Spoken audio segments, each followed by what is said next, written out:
Hello everybody and welcome back to my channel, and if this is your first time here, hello, welcome. This is Essential Patience and I am Patience.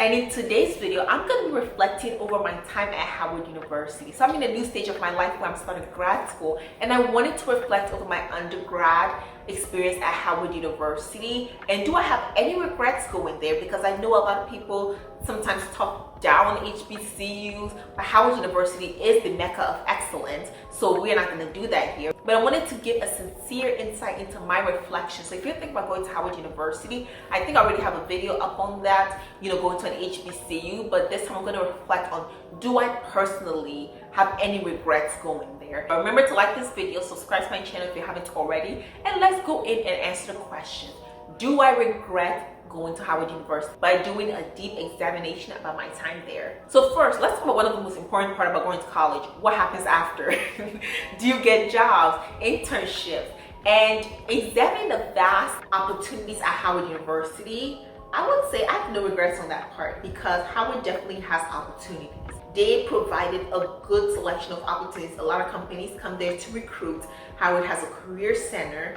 There were a lot of professors who were offering internship and job opportunities. I would get so many emails about internship opportunities and job opportunities. I had so many internship opportunities. I actually became a teacher assistant at Howard University for one of my semesters. I got into Project Destiny. I also worked for a car company as an engineering intern for 2 summers. I also had internship opportunities that I turned down because I didn't have the time, where I already accepted another one.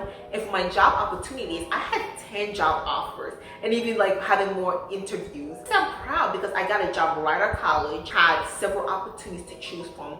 It was in 7 different states. These were really good opportunities from really good companies. So Howard's internship and career opportunities are vast. So working backwards is the education and resource at Howard University. And Howard University is an accredited school. Its accreditation means that it is up to standard, and you can tell that by how tough it was. Doing an electrical engineering degree at Howard University is no easy thing. A lot of people started out and very few of us actually graduated. In fact, in my electrical engineering class, there were 3 graduates. Believe me when I say we started out much more than that. But even compare my education to some of the other students I made, internship and stuff, we're doing the exact same thing, and sometimes even at Howard University doing more. In terms of projects, Howard University makes sure that you have projects on your resume, not just the exact same courses that everybody has, but projects to support with you while you do internship opportunities, while you're interviewing, while you're doing technical interviews. These are very important because if you don't have projects to speak on for internships, it makes it quite challenging to get that. But Howard University gives you enough projects at the beginning that it supports your resume and builds you up to be an engineer before you really get into the engineering specific courses. Because even though you are starting with engineering classes at the beginning, you're taking a lot of engineering prerequisites, which are Calc 1, 2, 3, linear algebra, engineering math, chemistry, physics 1 and 2. So these are not regular prerequisites, taking English class, literature class, all these fun classes. No, you don't have that much of that in your curriculum. You have a lot of engineering prerequisites, digital systems, and then you move into your other engineering focused class like VLSI design, microcomputers, electronics, signal processing, and signal systems. So those are classes that you take in the later 2 years, but it's also good to have opportunities for internships for your first year, second year, third year. So that's really good that Howard University provides that. They also have libraries. Of course, they have printing labs, career centers, writing centers. Would it be up to par to some of the well-funded schools? We may not have the most state-of-the-art part. A lot of the buildings are historic. I mean that in the most historic way, but the education is very up to par. And if you look at students who come from the business school, for example, that's top tier. Howard University's School of Business is top tier, okay? When you see the opportunities, especially they get, oh my goodness, when I talk to business students, I'm wow, coming out of college, they're making a good living too. So don't think it's just like the engineering or STEM part. No, the business school part, it has a lot of opportunities. The political science part also has a lot of opportunities. You see a lot of students who are interning in government and Capitol Hill. Very good college with a ton of resources that you can use to benefit yourself and make sure you come out of college with a job. In that, I'm also going to talk about the support system that Howard University. So it's not just the career centers and the writing centers. We also have like tutoring centers and most importantly, support from professors. I love practically all of my professors from Howard University. Like, they were so great. Like, I cannot complain about a lot of them. Some I can, but overall, I knew that my professors wanted me to do well. Especially the School of Engineering, being able to walk into your professor's office and they would directly help you. Sometimes we didn't have TAs for a lot of our classes because our classes were small. The teacher to student ratio was really good that the teachers can literally help you. The professors who have all this knowledge can communicate to you and help build you up to be this amazing student who has more understanding. Of course, some classes we did have TAs, very few though. I didn't become a TA for Engineering 101, but even then, professors will teach us a lot more of the grading and stuff like that. Professors still take front and center in teaching you what you need to know. Professors want you to do well. The classes are tough and they understand that, but they still want you to be successful in the best way possible. Next are the organizations that are present on the campus, and I did not even explore a smidge percentage of what they are. There are so many of them. Here are some that I joined. NSBE, the National Society of Black Engineers, big on that campus. But I also did recruitment. So in my last year especially, I was telling so many students, because somewhere over the pandemic they didn't know about it. I told them about NSBE. I recruited so many people for NSBE because I wanted them to join it. It's such a good organization. Next was IEEE, which I actually served as the secretary. So that's the Institute of Electrical and Electronics Engineers, and I was also on the E board for that one. I saw the benefits of having an organization with other electrical engineers. You want to make sure that if you have those opportunities in your engineering, you join. I was also a member of the Society of Women Engineers, Engineers Without Borders, and those were the main ones I partook in. There's so many more, and that's just for like a lot of engineering. But if you go to other schools and colleges, you would see that they also have it. And they have ones for different students, catering to different activities. Of course, there's always a lot of like extracurricular activities that you can do and sports teams. So there is like no stopping what you can do. You can find people who are like you, people who have the same interests as you, and you can develop in more ways than just academic. You can develop personal as well. Next is mentorship. So what is mentorship like at Howard University? And because of these organizations that are in the system, mentorship is there's a lot. Like, I mentored and I've been mentored by several people, and mentorship, especially when you're in college or starting early career, is very important. Do not take mentorship for granted. Use them as the resources. I had a lot of mentors who helped prep me for interviews, behavioral interviews, technical interviews, who helped prep me for what to expect at workplace, how to behave professionally, how to develop in my personal skills, in my soft skills, hard skills. Like, all these things are very important. And Howard University, you get mentored, of course, from your professors. I used to have a professor who would give us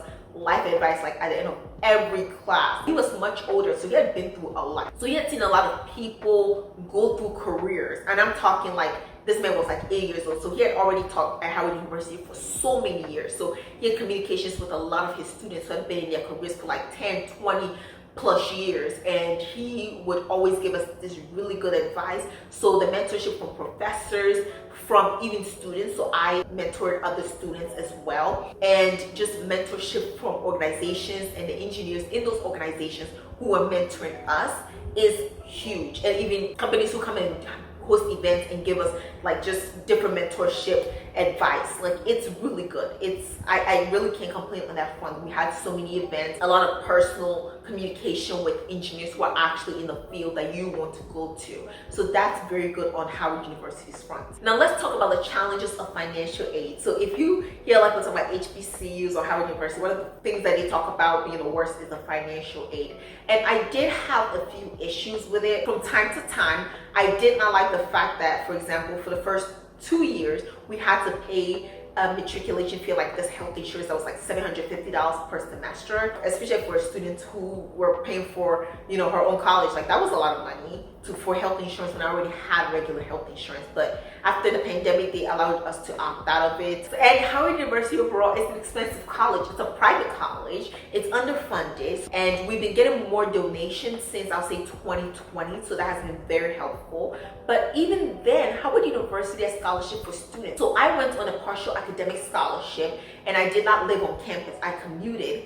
But Howard also has money directly for students. So when people donate to Howard University, sometimes they donate directly to the college, and I see that Howard actually makes it accessible to students. So I won other donor scholarships while I was there, aside from also applying for outside scholarships, which really helped me and be able to graduate debt-free from college. So I don't have any student loans, and I never had any. I was really proud of that. And when I went to financial aid, they did give me options. Now, of course, they were slow. Sometimes they made mistakes. You have to like call. There is nothing that completely changed my experience at Howard, mostly because financial aid is something that you typically deal with at the beginning of the semester. So by mid-September, you don't really have to deal with them anymore. Classes typically started like mid to late early August.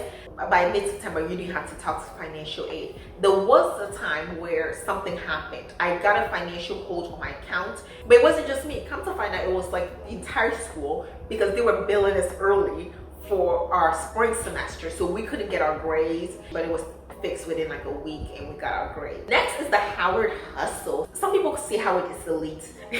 I know it is, has elitism at Howard University, but Howard University students are some of the hardest working students I have ever met.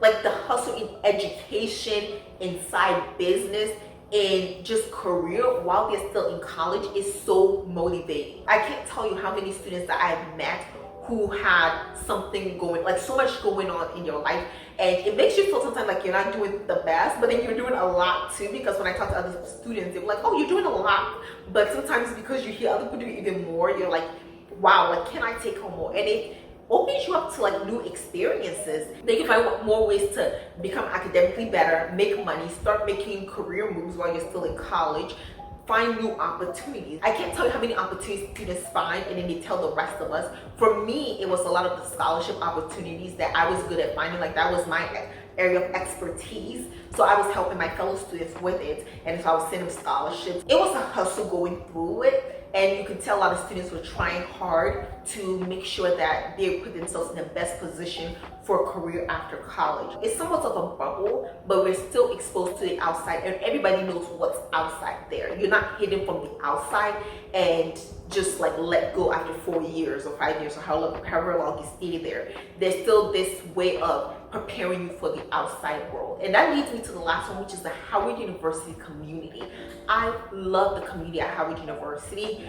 Even not living on campus, I still felt the community through the organizations, through my school, through the classes, through the study sessions. There's a real community at Howard University, and when I was leaving, I felt so sad leaving that community, but I'm so glad I'm still friends with a lot of my classmates. I still get to talk to them and see what you're doing. They're flourishing in their careers, do their PhD programs, creating new life for themselves. Everybody's doing exciting things, and it's still motivating, and that community carries on. It's not just something that happens in the school. And so if you put yourself out there, you'll be able to find a great community of students who have similar values to you. They may not be exactly like you, but you share a lot in common that makes your educational experience so much more worth it. And so to answer the question, do I regret going to Howard University? Absolutely never. If I could do it all over again, I would change some stuff that I did in college, but I would never change the college that I went to. I am so proud to be an alum of Howard University. I know this sounds like a recruitment video. They should hire me for recruitment.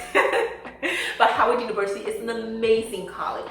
Absolutely amazing. Your experience there is going to be great, but it's especially better for whatever you make it out to be. So if you go there with a positive attitude, ready to make the best out of it, you would have an amazing experience. Even in hard career fields like engineering, still amazing.